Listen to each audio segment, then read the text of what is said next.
Bonjour et bienvenue dans l'édito de Camille. L'édito de Camille, c'est chaque jour un point sur les actualités publiées sur le site d'Info Chrétienne. Aujourd'hui, vendredi 26 février, nous allons parler de la détresse. Les actualités du jour nous invitent à nous focaliser sur la détresse vécue dans différentes régions du monde. En Syrie, en République centrafricaine, au Nigeria et en Irak.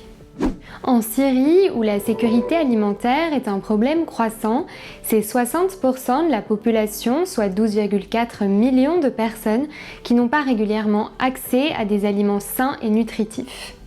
Le prêtre Amer Kassar témoigne du désespoir qui touche actuellement les Syriens.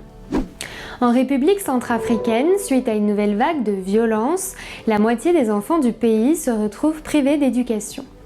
Après avoir été fermées pendant la pandémie, plusieurs écoles sont maintenant occupées par des groupes armés ou détruites à cause des conflits.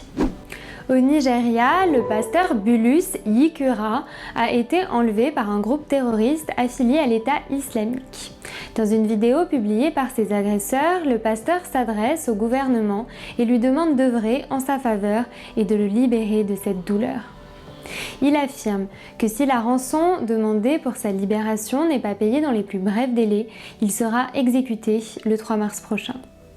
Pour finir sur une note d'espoir, nous pouvons évoquer l'Irak et les communautés chrétiennes du pays. Fortement touchés par les attaques de l'État islamique en 2014, de nombreux chrétiens ont fui la région. Aujourd'hui, malgré la peur et les difficultés, certains commencent à revenir. Alors que le pape François doit se rendre dans le pays du 5 au 8 mars prochain, beaucoup espèrent que cette visite historique donnera un coup de fouet à leur lutte.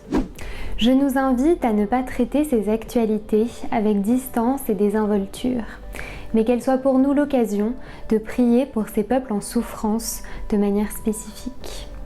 Dans ma détresse, j'ai invoqué l'Éternel, j'ai invoqué mon Dieu, nous dit la Bible dans 2 Samuel 22 au verset 7.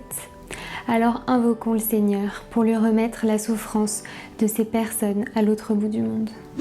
Ce sera tout pour aujourd'hui. Si cette vidéo vous a plu, n'hésitez pas à la liker, à la commenter ou à nous le dire en commentaire. Passez une très bonne soirée et un très bon week-end. Soyez bénis!